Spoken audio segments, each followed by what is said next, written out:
Welcome to the Communication 24/7 podcast, where we communicate about how we communicate. I'm your host, Jennifer Furlong.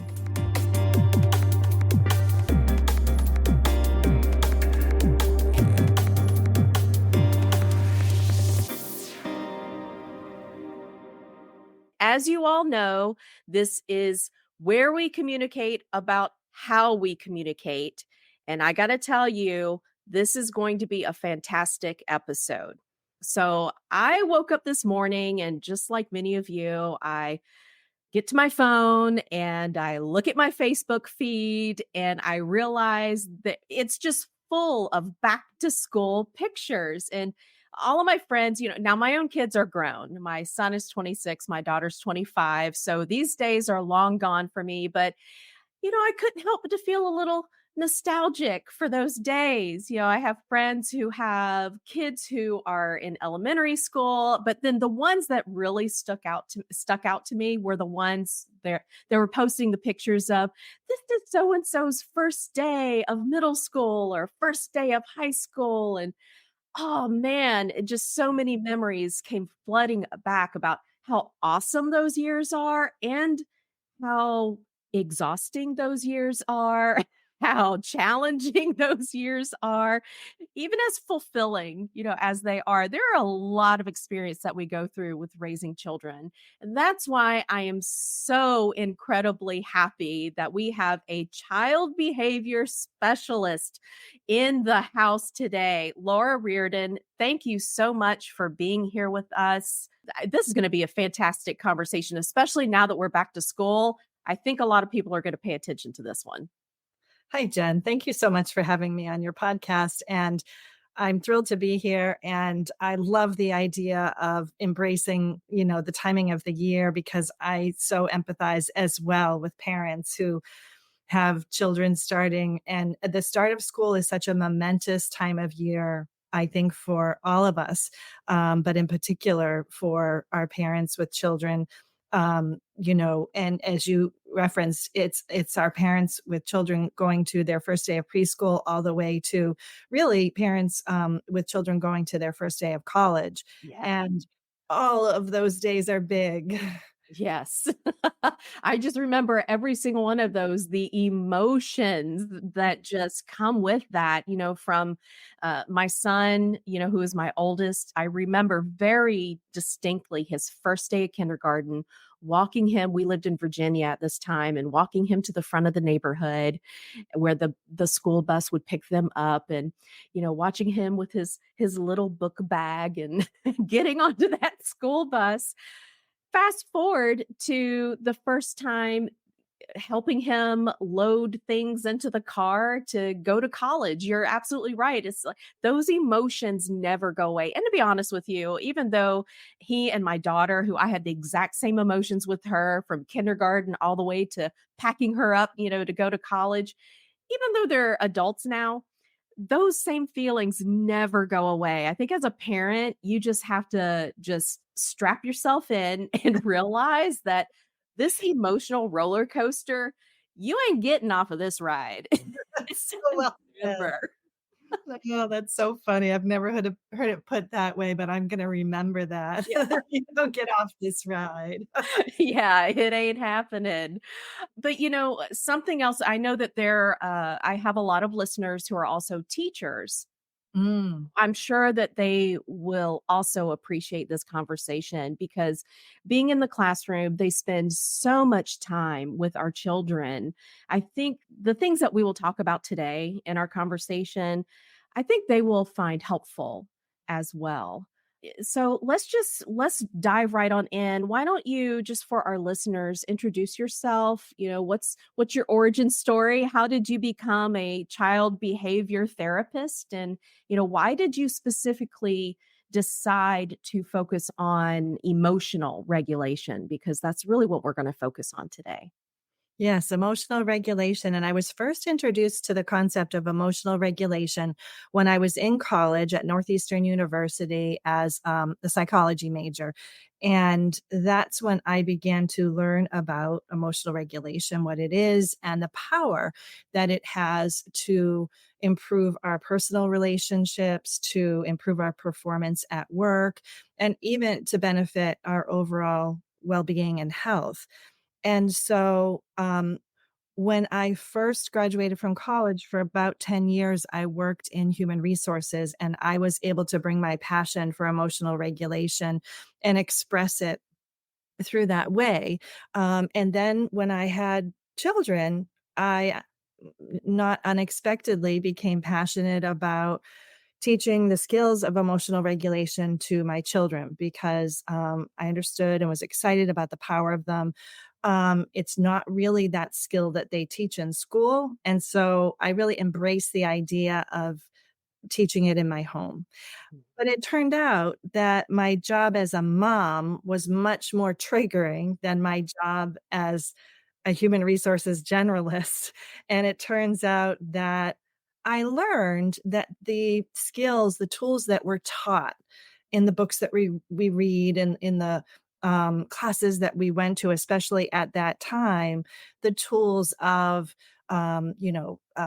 consequences and rewards, ignoring unwanted behaviors, or even as the years went along, the idea of teaching calming skills and expecting our child to be able to utilize those the next time.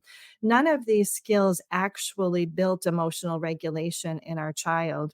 And so I wanted to learn more and learn better ways. And this is what began my journey when it started with getting certified as a child behavior specialist and led to becoming trained as an emotion coach, a child psychology coach, and excuse me, a child anxiety coach, and also a parent coach.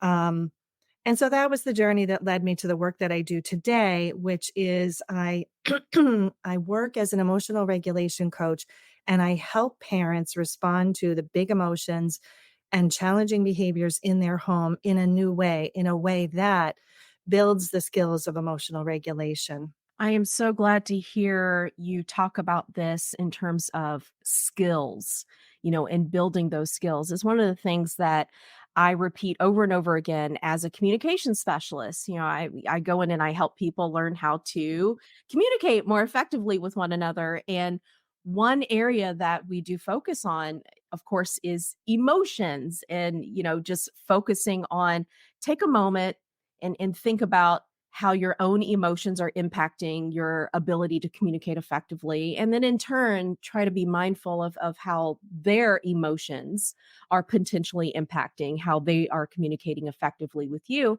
But you're right, this isn't something that you're going to listen to this one podcast, this one episode, and then all of a sudden you're going to be an expert in this area. And all of your conversations with everyone they're going to go completely smoothly. That's just not how this works. So I'm so glad to hear you emphasize that word skill and that this is something that you really do have to work at it. There's not like this isn't the magic bullet that you can just have and everything is going to be fixed automatically. I think that is such an important point to make that yeah, this is something that is continuous. And if you mess up, it's okay. For sure. That's the foundation of what I teach, really. But I just want to add, too, to your comment that it's so necessary for us to get that training from people like you, because for most of us, we were not raised in homes in which we were taught the skills of emotional regulation. So most of us arrive to our relationships, our families, our jobs, not having these skills. And so it's really important that we get that training and that we start building our skills. And the good news is emotional regulation is a skill, are skills that we can all learn and it's never too late. And at any time, we all have the capacity to improve our ability to regulate our emotions. So that's the good news. And I feel inspired to respond to, to sort of inspire a new movement, a new generation of of adults who were raised in homes in which they were taught the skills of emotional regulation. And so that's what I get really excited about. Yeah, that is I think that's something that is so needed, especially, I see so many studies out, the impact of online, the social media platforms. Digital literacy is a huge thing that I'm very passionate about, just helping kids learn how the things that they are consuming, all the information they're consuming does have an impact on not only how they view the world, but how they interact with the world around them. So I think teaching these skills to them is so incredibly important, especially for today's youth who they're having to deal with a lot of things that I don't think well, not that I don't think, that I know at least I didn't have to deal with, when I was growing up as a part of Generation X, Gen X. I just turned 50 this year, and I think about, how my friends and we didn't have some of the pressures that the young ones have today as far as, being online and the TikTok and Instagram and, all of those other things that have such an incredible impact on self-image and how they it can just have a huge impact on their psyche, all of those things.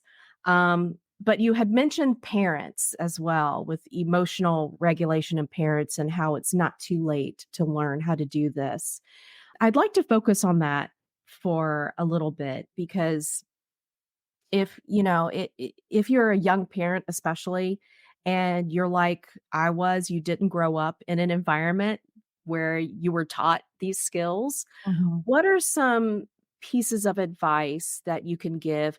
Well, you know what? Not even a young parent, maybe an older parent who they're just now starting this journey.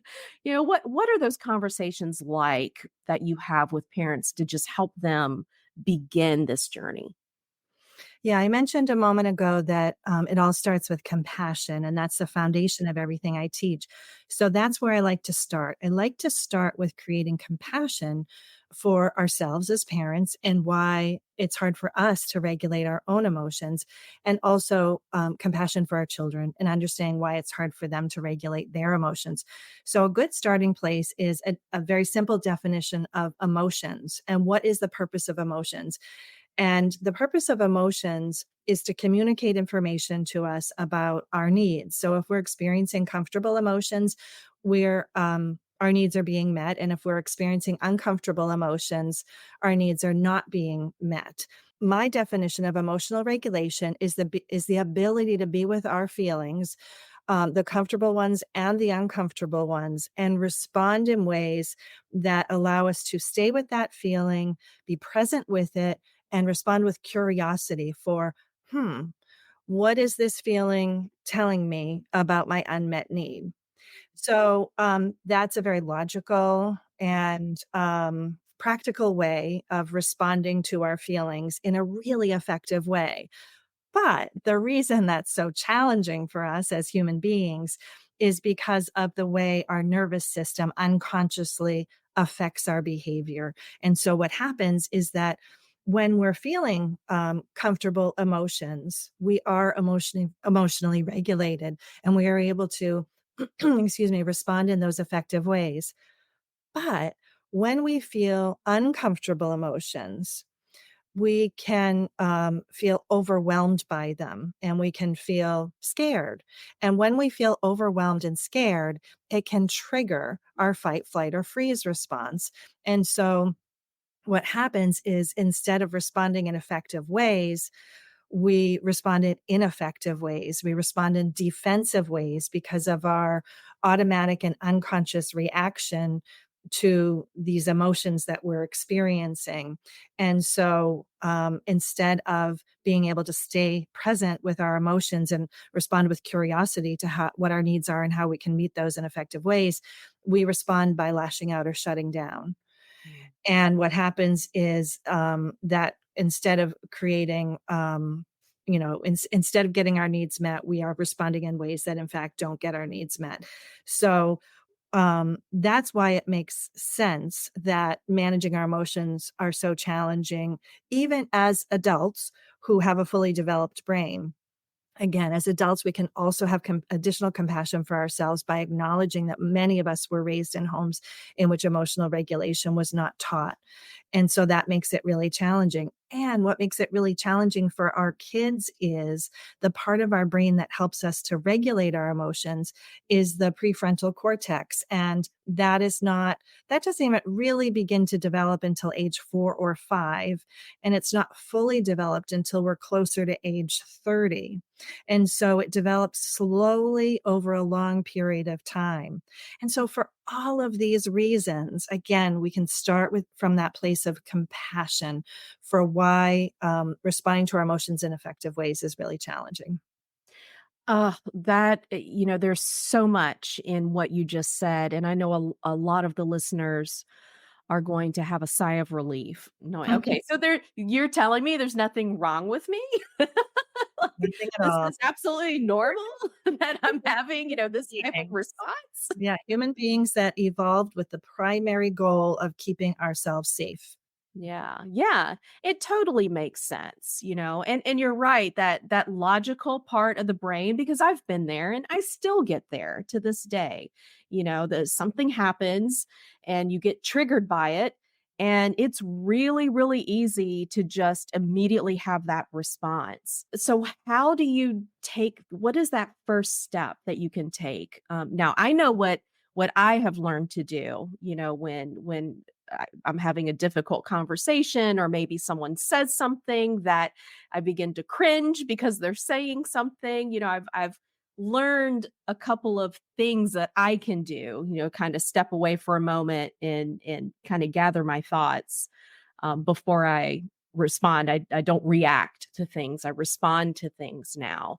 But what are some of the actions or tools, or someone who is now recognizing, okay, I get it now. This is pretty normal. I'm not alone in this. I'm still reacting to things in ways that are making it worse and not making it better. What can they do, to begin this? Well, the first step is once we have that understanding and compassion, what the next step is to recognize how our environment can set us up for success or set us up for failure in regulating our emotions. So, for example, when we're not getting enough sleep or proper nutrition or hydration or movement or connection or all of these things, it leads to overwhelm, Mhm. and it leads to something that if we were operating at full capacity would not feel overwhelming, but when we're not operating at full capacity, it does feel overwhelming. And so we're much quicker to be triggered into our fight, flight, or freeze response when our core needs are not being met. Now, as parents, this is so challenging. And again, so much compassion because we are often in these years in survival mode. And so I know that I always share the story that when I was a parent of young children, and I didn't have this awareness, I didn't have this understanding of how our well being supported our emotional regulation. And so I was that parent who wore that badge of honor for not meeting my needs and always putting my own children's needs as number one. I just didn't know better. I was doing the best I could in that moment.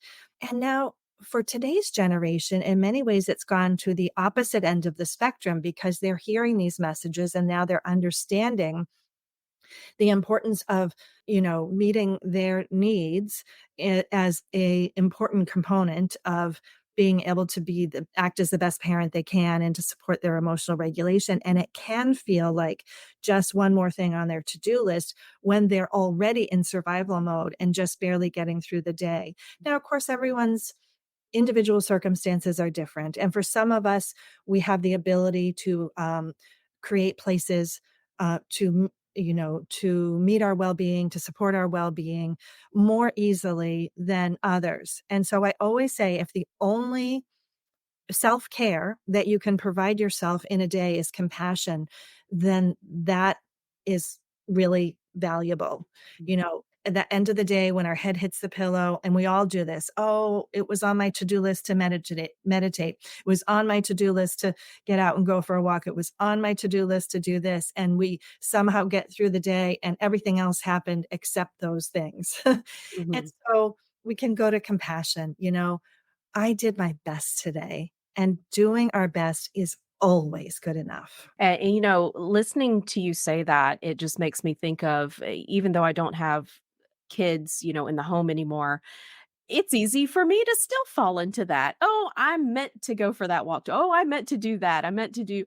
You're right, it's so easy to fall into that trap and to just take a moment and say, "I did the best I could today with what I had. I did the best I could today with, everything that was going on." That does go a long way. I'm still learning to practice that self-compassion. Because you're right, we fill our day with all of the things, and sometimes that self-care just seems like, "Oh, that's just one more thing Yeah. that I put on myself, and now I'm feeling the pressure to get it done," and it's doing the opposite of what we were hoping it would Right. do as far as how we're feeling, in that moment in time. I think if I had known then what I know now regarding this, I probably would have had, when my son and daughter were younger, our mornings probably would have gone a lot smoother, with the whole, everything was just, some mornings, it seemed like it was out of control. And that made me think of something that you said previously about, are you getting enough sleep? Are you eating healthy? Are you getting enough water? All of these basic things that contribute to your well-being. It's not just about making time to go for a walk or, just shoving one more thing into your day, but, even just looking at your sleep schedule, which I know can be difficult, but it makes perfect sense. Are you able to actually handle this effectively if you are operating on minimal sleep, and you wake up grouchy? Of course, you're probably not gonna have a good morning when that happens. So Yeah. think about the kids, if they're not sleeping well. If you've read my book, Cracking the Rich Code, you know it is chock full of fantastic advice from top thought leaders and super successful entrepreneurs from around the world. How would you like to be a member of an exclusive community that provides that same how to content from those same leaders? What if you were able to attend member only live events and interact with them? I'd like to invite you to join the Rich Code Club.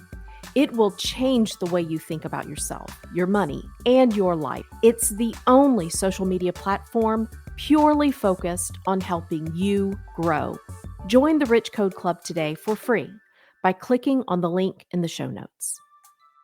And you lead to the next step, which is, then we can look at the environment, our child's environment, and we can become curious about, are their needs being met, for and every child is different, and your child best. But we all need places for downtime.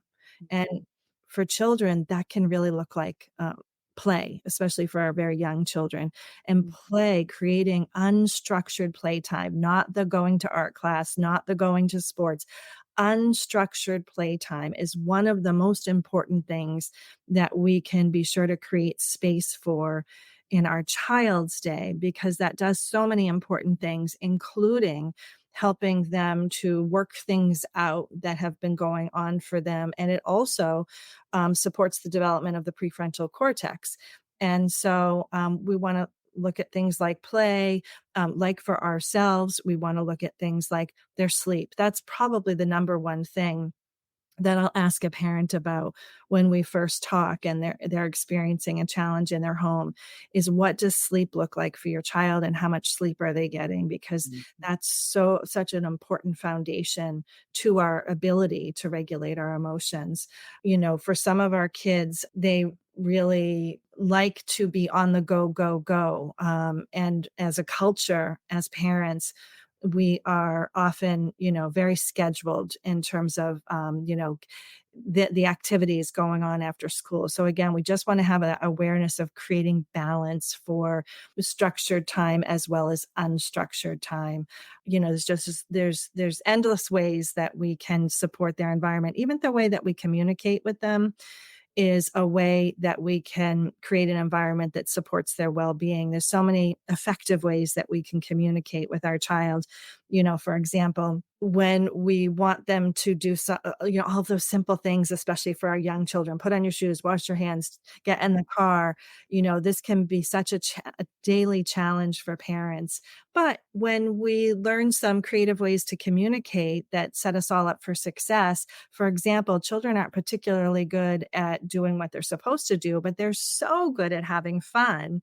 And so when we have the capacity, and we don't always have the capacity, but when we have the capacity and we can turn something into a game, something silly, like if you need them to get in their car seat, don't get in your car seat right now because, our invisible friend Joey is in there and we don't want to sit on Joey. So just don't get in your car seat right now. Again, just silly, your kid, what's going to make them laugh.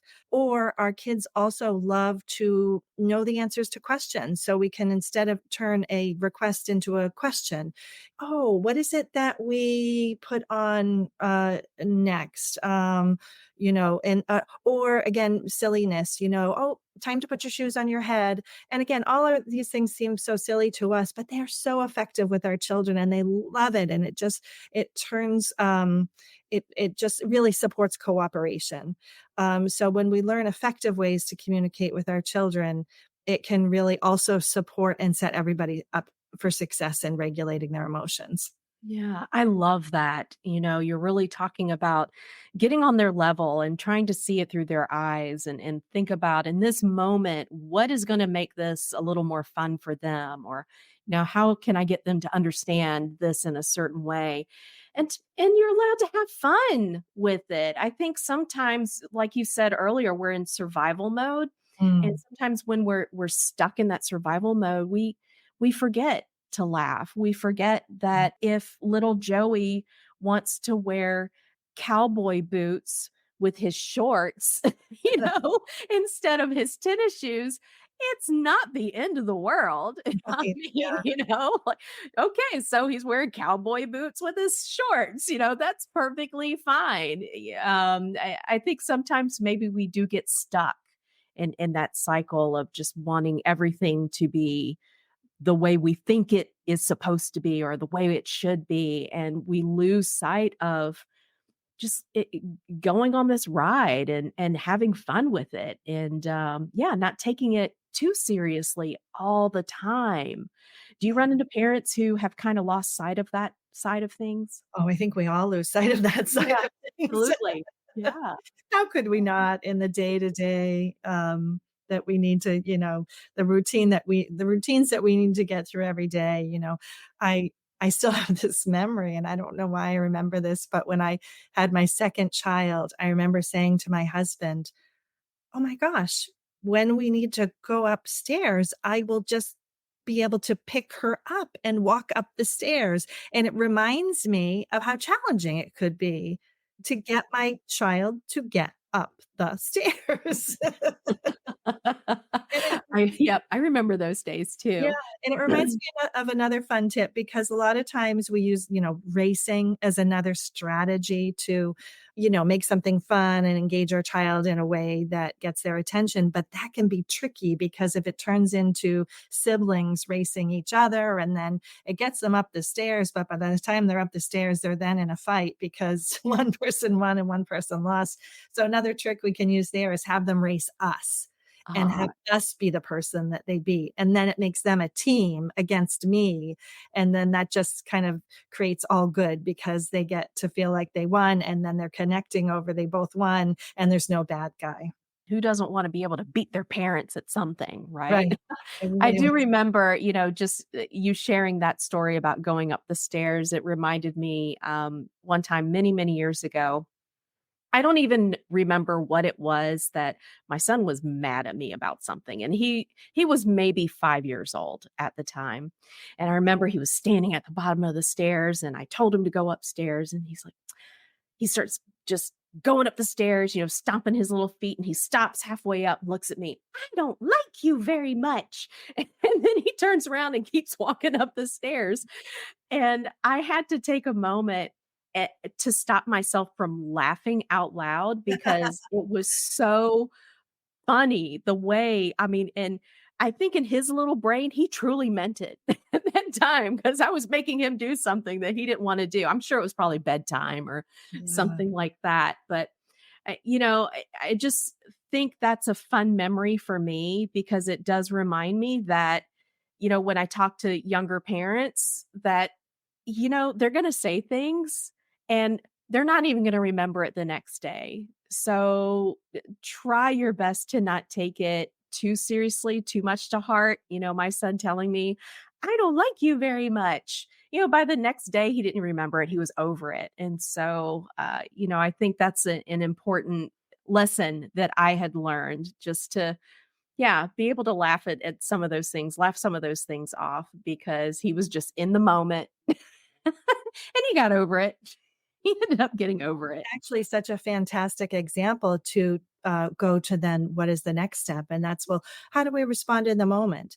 Mm, When our child is, and that was, that to me sounds like a very, young child, good, just kind of a cute thing we can all laugh at. But take that and go take it to the next level. And our mm, child is looking at us and saying, "I hate you." And ooh, it's hurtful. mm, Or our child is hitting, whether mm, it's mm, hitting us or hitting their sibling or hitting a friend. When these things happen, or when we're asking our child to do that thing and they're not doing that thing, and we don't have the capacity for humor in that moment, and it turns mm. into a moment of conflict. Yes. So it's in those moments of big emotions, triggering those big behaviors that we want to consider responding in a new way in those moments. Again, our traditional strategies being consequences and rewards. And what's tricky about consequences and rewards and why they're not the most effective way to respond in those moments Mhm, is because for one thing, especially when we're thinking about rewards, but it really can apply to both, it assumes an awful lot. It mhm, assumes that our child has the capacity in that moment to manage their emotions and respond in effective ways. And mhm, what we know is that contrary to what we're often taught, we're often receive the message as parents that when our children are behaving in inappropriate ways, it's an intentional behavior and mhm, it's done to get their way. And it is true that if we have a child who, when they ask for something and we say no, or whatever that particular situation is, but then they escalate, and then we acquiesce and we just need it to go away. And so we say, fine, you can do that thing or have that thing. Then yes, we are training our child to escalate and intentionally escalate for the purpose of getting their way. That acknowledged, in most cases, when our children are escalating, it's because they're in that unconscious and automatic fight, flight, or freeze response that they do not yet have the brain development, the skills, or potentially the capacity in that moment to mhm, respond in more effective ways. And so when we view behavior through that lens, we understand that in fact, consequences and rewards are not particularly effective because again, it assumes that it's intentional behavior and often it's not. And also, even when it is effective, a challenge is that the consequence and the reward needs to keep getting bigger and bigger and bigger. mm, And so, by the time our kids have arrived to be tweens and teens, we no longer have effective skills for managing emotions and behavior in our home. And so that's something to be aware of as well. Another tool that we're often taught to use is ignoring unwanted behavior. And the reason that that's not the most effective choice is because what happens is that, again, if we're looking at behavior through the lens of it's a reaction to being in a threat response, mhm, and if we understand that as mammals, it's our instinct when we feel overwhelmed or afraid to then retreat back to and connect with that person, that adult, that caregiver who we feel safe with. Mhm. Then we understand that if we respond by ignoring, or we could put timeouts in that category too, we understand that by responding in that way, what we're doing is essentially escalating the threat response. So Mhm. we're essentially adding fuel to the fire of whatever the behavior is, lashing out or shutting down. Mhm. That's the reason that that's not the most effective response. And then what the response that I did, which I thought was really brilliant at the time, and we hear a lot about it these days, which is teaching calming skills. The trick there is that, excuse me, at least for myself, and I think a lot of other parents experience this, is that we respond in these ways in which we're calm, and then we connect with our child at a later time, and we teach them these calming skills, and then we expect that we're setting them up for success, and the next time, instead of lashing out or shutting down, they're going to use this calming skill and everything's going to be wonderful. And then of course they don't, because they don't have the brain capacity yet to be able to pause, have this awareness that they're in a threat response, and consider a different tool and put this tool into place. They cannot respond in that way until emotional regulation has developed in their brain. And so what happens is we end up feeling frustrated and wondering what's wrong with me or what's wrong with my child. And our children end up feeling helpless and shamed because we have this expectation and they're not able to meet it. So that said, we all use all three of those tools. And you could also add in yelling. We all yell sometimes. We all use these tools sometimes, and we're all probably always going to use these tools sometimes. And that's perfectly okay, because all we can do, again, is our best in that moment. So again, it's all rooted in compassion. But if we can have this awareness that when we have the capacity, there is a more effective tool available to us, a tool that is the most effective way to respond to big emotions and big behaviors in a way that supports the development of emotional regulation. And that's called co regulation. So, co regulation is responding to big emotions and big behaviors by recognizing that what's happening is our child is dysregulated rather than our child is purposefully misbehaving, and responding in a way that helps them feel physically and emotionally safe enough to return to emotional regulation. And so when we do that, when we are in that's a very high level definition. We can absolutely talk about how we actually apply that in individual circumstances, how we respond in a way that helps our child feel safe enough to return to emotional regulation. But when we respond in that way, the reason it's effective is because three important things happen. One is they return to regulation. And when we're regulated, we are biologically capable of acting in the ways that we want our children to act. They are capable of listening and learning and being flexible and problem solving. And when we respond in that way over and over again, their brain wires to associate uncomfortable emotions with feeling safe. And Mhm. so so we see less behavior issues, we see improved social skills, and we raise adults who are emotionally regulated rather than emotionally reactive. Third, they're experiencing embodied learning, going back to teaching calming skills. And there's nothing bad about teaching calming skills unless you're expecting them to have the capacity to use that the very next time. Right. But embodied learning is an even more effective way to teach calming skills, because what's happening is they're learning what it feels like in their body to go from feeling dysregulated to regulated. And so that is, in fact, the most effective way for them to learn how to calm themselves in the future. And that's so important for us to understand, because as a culture, we're so focused on teaching independence, and we're worried that if we help our child calm themselves, that they will be dependent on us to help them calm themselves forever. I know Mhm. that was my worry. That's why I expected my child to be able to calm themselves. I didn't understand that co-regulation was in fact a prerequisite to Mm. be able to self-regulate Mhm. and to be emotionally regulated on their own. It can be so challenging. Earlier, you had mentioned, if you have a child who tends to lash out or back, and that's an area I know a lot of parents or even teachers, who are in a classroom who witness this type of behavior, some interruption that happens in class.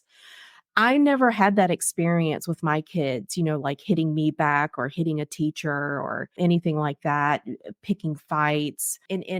So I'm not quite sure, when I witness something like this happening with other parents or I see it happening, in the school system, I don't really know what to say to them, in that moment to, I guess, kinda help them figure out how to get to the stage where that you're talking about, helping their child learn how to, I guess, along the way, figure out how to self-regulate. It's a very difficult thing to do. Do you think that some children are just have a natural more calm disposition than other children? Are some just a little more challenging, and so those parents are just gonna have to work a little harder, to develop these skills than other parents might? What have you witnessed in those different types of situations with children who tend to have a little more I don't wanna use the word desire, but the response, the reaction tends to be a little more violent, than other kids. Yeah, that's such an important point that you bring up. For some of us, we have children. For those of us who have more than one child, oftentimes one of those children might just be naturally more calm, more regulated than another child who might be more quick to go to reactive. And so, what happens is that it's all about individual differences. And this is what, we talk a lot about inclusion these days. Mhm, And this is how inclusion can show up in parenting is understanding individual differences in our children. So for example, for our children who are born as deeply feeling children or who have sensory sensitivities and so they're particularly reactive to sounds or smells or how things feel, for our children who have a diagnosis of ADHD or ASD, and a wide variety of other individual differences, these kids feel things more deeply, and so and they have fight, flight, or freeze responses that get triggered more easily. And so it's so easy for us as parents who have that emotionally regulated child to look at the reactive child and think, oh my gosh, what's wrong with that parent or what's wrong with that child? And again, it brings us back to inclusion. It brings us back to understanding we're all different and mhm, we're all doing our best. And so, in fact, for that child for whom emotional regulation comes more easily, in fact, it's the child who's looking as though they're a bad kid. Put that in quotation mhm. marks because I Yeah. don't mean that at all, but some of us can if we don't have this education and we're Mhm, not looking through behavior through this lens, we can respond in judgmental ways. In fact, that child is working 100 times harder at mhm, regulating their emotions than the child who appears to be doing such a good job with it. mhm. So instead of, praising that child who's staying calm for whom it comes so darn easily, Yeah. we can in fact celebrate that child for whom it is so challenging. So Mm, how co-regulation would look in that moment of a child who is hitting is, again, we want to remind ourselves of our goal. It's to pause and remind ourselves that this child is in a threat state right now. They are feeling overwhelmed or they are feeling afraid, and they mhm, don't yet have the capacity brain development skills or potentially the capacity in that moment to respond in a more effective way. So when we pause and we remind ourselves of that, it brings to us to a very different space. Mm. And so we can start there in recognizing challenging behavior as dysregulation in most cases. Mhm. And then the second piece of co-regulation is to respond in ways that help the child feel physically and emotionally safe enough to return to regulation, because we can't teach when they're dysregulated. In Mhm. fact, when we are in a fight, flight, or freeze state, our brain is fully prioritizing all capacities that are about survival. Mhm. And so things like our heart rate increases and our, because our blood starts flowing faster so that we can react more quickly. Our muscles tense. We begin to we begin to sweat because that's our automatic air conditioning system. All of these things are prioritized in our brain and our body that are supporting survival. The thing that does not support survival is our logical brain, our prefrontal cortex. That is not a time for us to be thinking through something thoughtfully and reflecting. This is a time for automatic instinct. So it is very hard to access our thinking brain in that moment. So again, our child is biologically incapable of, oftentimes hearing in that moment, certainly not capable of listening, or learning, or being calm, or flexible, or problem solving. So we can just take that expectation off the table until we're able to support them in returning to regulation, which is why it's our number one goal. We can't do Mhm. we can't do anything effective until we get them back to regulation. It's the only effective thing to do in that moment, because nothing good is going to happen until we get them back to a regulated state. And so in that moment, to provide physical safety, I would say, I won't let you. And whatever needed to be done in that moment, using as little force as necessary, whether it's just gently holding their arms back or standing Mhm. in between two children or whatever needs to be done, again, using as little force as necessary, but not letting the child hit or hurt themselves or someone else in that moment is provides the physical safety. I won't you. And then doing what needs to be done. And Mm. then I would say, one thing you could do is say something like, I'm right here with you until you're able to control your body. I'm right here with you. Mm. That might help one child, but the really important thing to understand about co-regulation is that what helps one child feel safe is very different than what helps another child feel safe. So Yeah. for some of us, words can be very comforting. I'm Mhm. right there with you. You're not alone in this. Again, as mammals, we seek safety through being with a safe caregiver. I won't let you. I'm right here with you. That creates that emotional and physical safety. Now, for some kids, words might be really triggering. And the best thing to do in that moment is to provide that compassion non-verbally Mm. through a soft gaze in your eye, through body language, things like that. For other kids, what they really need in that moment is movement. And Mhm. so it's really tricky for teachers. I don't pretend to be an expert in the classroom because it's so much different in terms of how you would manage this in the classroom than at home. It might be a lot easier to say, let's go out to the playground. Let's get outside. Changing scenery, getting outside in nature, movement. These are all things that really help a child regulate. Imagine your favorite online dating app, but instead of using it for finding dates, you are booking podcasting interviews. Podmatch uses similar technology to match the ideal podcast host with the ideal podcast guest for interviews. I know it works because that's how I get so many awesome guests for my show.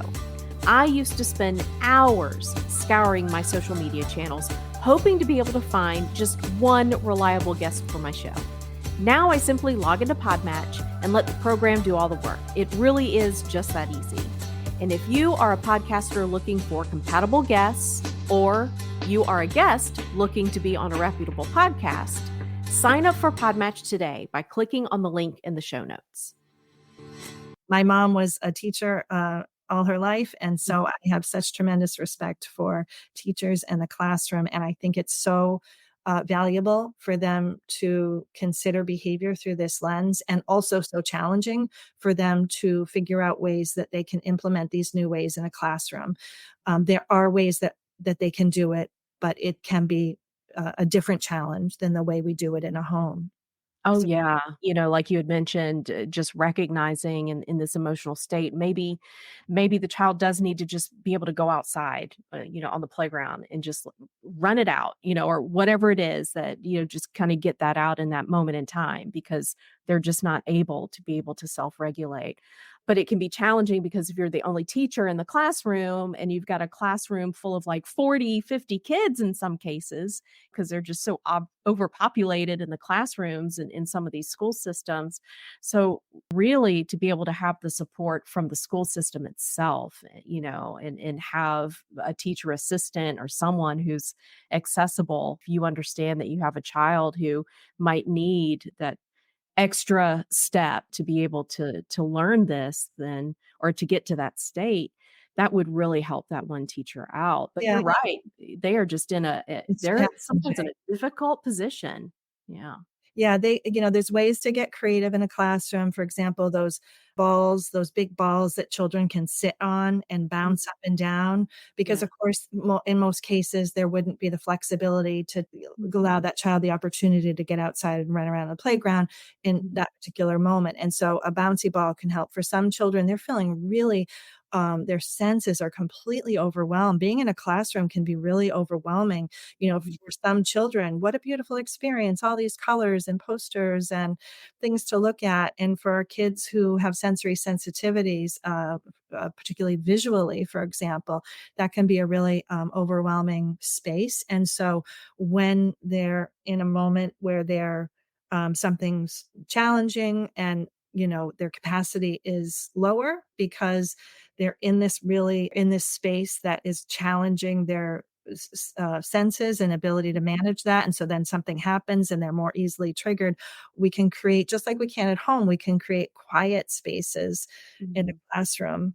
And it's not about timeouts. And again, this can be tricky. And for some students in a classroom, they may have a one-on-one aide or an aide who helps a variety of students, and that aide could help in that moment. But in an ideal situation, and we don't live in an ideal perfect life, so that we always again come back to compassion and we just do our best in the moment. But in an ideal situation, just like at home in the classroom, it's not about sending our kids to timeout, but it could be about saying, would you like to take a break in a quiet space and let's go together? And then other things that can help children to regulate in the moment are calming activities like coloring or Mhm. Play-Doh, reading a book. Things like this can be calming activities that we can have set up and ready to go in our calming spaces. So again, the tricky thing about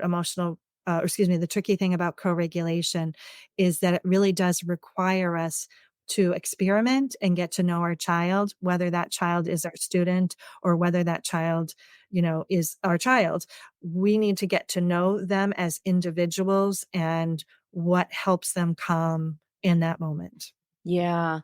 You're just making me think of how even with my own children as they grew older, earlier you had mentioned, yeah, I mean, kids are completely different. They can grow up in the same house and have completely different ways of responding to situations and, emotionally and all of those things.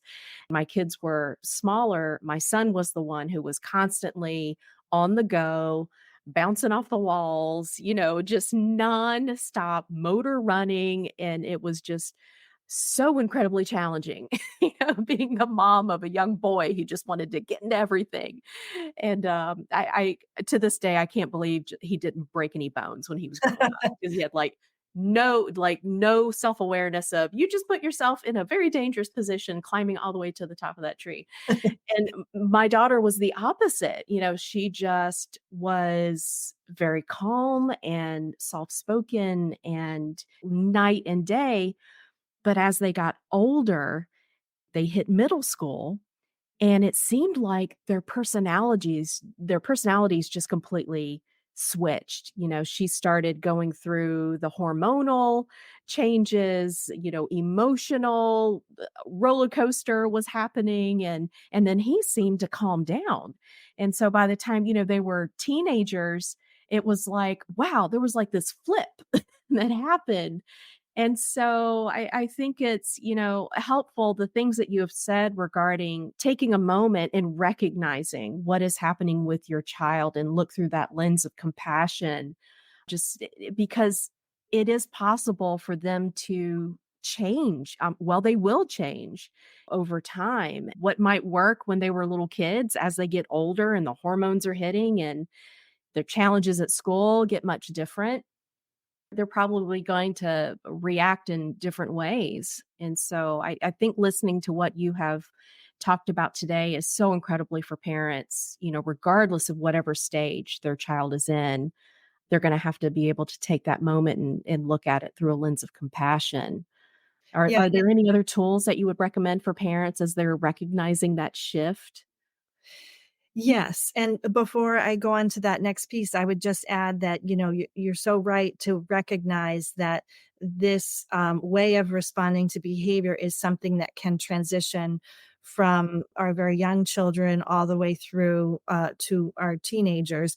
And again, it's learning.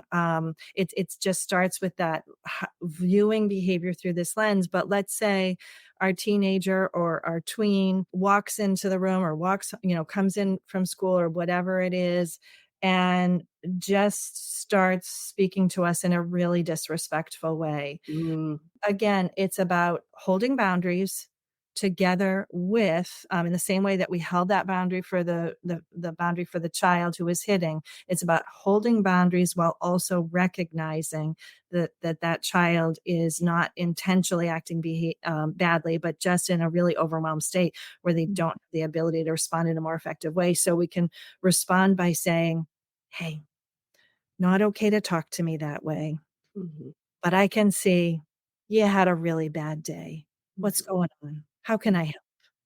And I even use this example with adults, with an example for how it could look for ourselves as adults, because it's something we can apply to every stage of our life. And in fact, again, as mammals, although we do learn how to self-regulate and we do have that capacity as grown-ups, because we're mammals, and again, it's our instinct to be with a safe person when we feel overwhelmed or scared, we benefit from co-regulation for our entire lives. We're really actually not meant to regulate alone. It's again our culture that really creates that idea that we should be able to do everything independently. But an example would be is if let's say, this can apply in any situation, but I'll just use the example of I just got home from work and my partner is with the children, and has maybe, let's actually do it this way. I'm going to use an example of, I was going to do an example of a working mom, but I'm going to do an example of a mom that's been home all day with the kids. mhm. Our husband walks in, and we just go from having kept it together all day long and acting as our best selves Yep. to acting as our worst selves. We are just well, our partner walked in and they're just, we're just letting it all out, and they're seeing the worst of us. Mhm, Now, it would be very fair and appropriate for our partner to react by setting limits and saying, "It's not okay to talk to me that way," and identifying needs. I need you to communicate with me more effectively, or what have you. But the point being is that when we have the capacity to act as our highest self, which mhm, again, we often do not, but mhm. when we have the capacity to act as our highest self, Yeah. our partner could respond with co regulation and look at us with compassion in their eyes and say, "Wow, I imagine you're exhausted and you've had a long, hard day. How Mhm. can I help?" You know, Yeah. and they've set a limit, but in a way that is rooted in compassion, like, I see you're not acting as your regular self. So there must be something going on. Mhm. And I can imagine, and I want to, how can I help you? I can see that being a tool to use anywhere, like even in the workplace. You're so right. Somebody comes in and they walk into the office and they go off on you about something, and you're right. I mean, it's a valuable tool to be able to stay in the moment and say, "Hey, it's not okay to talk to me that way, but I recognize you're a little stressed about something. What's going on? How can I help?" Instead of just immediately reacting in a way that, hey, and then it turns into this big argument, even in the office, or like the example you're using, with the parents. That's fantastic. I mean, that's real life right there. Yeah, and that We ties can all back go to through really life. what you started with in the beginning when you acknowledged that you teach the tool of helping people learn to check in with their own emotions, but also to check in with other Yeah. people's emotions. Because again, if we go back to the definition of emotions, and if their emotions are, intended to communicate information about our needs, Yeah. when we respond in effective ways, we can get our needs met. When we respond in ineffective ways, we're not setting ourselves up for getting our needs met. So that mom in that moment didn't have the capacity to respond in an effective way. So she's potentially setting herself up to not get her needs met. Because oftentimes what would happen is, instead of that person being kind and compassionate, is that instead then they'd become reactive. And instead of getting the support she needed, she would have then escalated what was already an exhausting situation to now an exhausting situation, which she's also fighting with her partner. And Yes. so that just kind of helps us see how, in an ideal world, we want to respond to our emotions in effective ways so we can get our needs met. But we live in a real world. And Hmm. so, with that in mind, we want to have compassion for ourselves and others. And when we can, offer co regulation to our child, to our partner, to our colleague. That's a wonderful thing. Yeah. I gotta tell you that what a fantastic way to wrap this episode up. I think we kind of went full circle. What a fantastic journey you took us through. I mean, so many tools, so many things to think about. I think that anybody who's listening to this episode right now, I think they need to re-listen to it again and have that notebook out and take down some notes, because as much as I've been working in this field of communication for over 30 years now, I learned so much through Mm. this conversation. So I am so incredibly thankful that you were willing to take your time and spend this time with us. You could be doing a thousand other things, but you chose to be with us here today to share this information that is going to be so incredibly useful to so many people, parents, teachers, young adults, everyone across the board. Is there anything any final say that you would like to share with the listening audience before we wrap it up?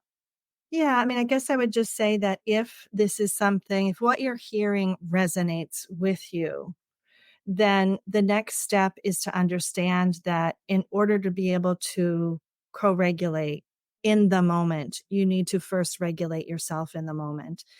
And so go to my website, laurareardoncoaching.com, and download the cheat sheet for how to stay calm in the moment when you feel like you're going to lose it, because that's going to be a challenge for all of us.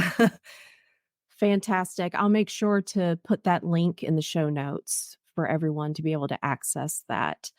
This has been so impactful. It really has. Fantastic information, so incredibly useful. And I think it brings hope. Sometimes we get into some really dark places. We don't know what the next move is. And I think that's probably the best thing about having conversations like these with experts like you, is it gives the rest of us hope that there is something that we can work at to try to make things just a little bit better, even if it's that one teeny tiny little thing that can try in that moment.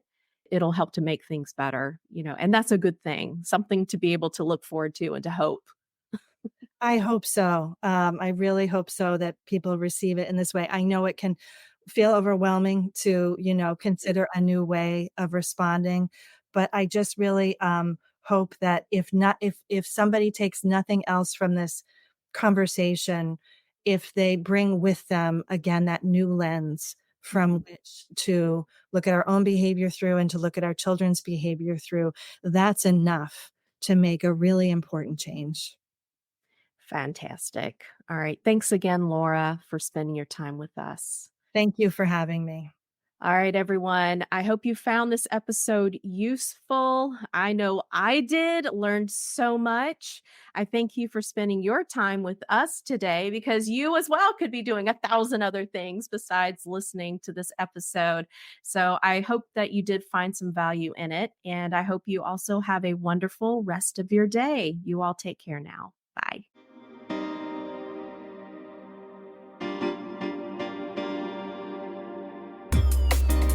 Thanks for listening. If you enjoyed this episode and you'd like to help support the podcast, please share it with others, post about it on social media, or leave a rating and a review.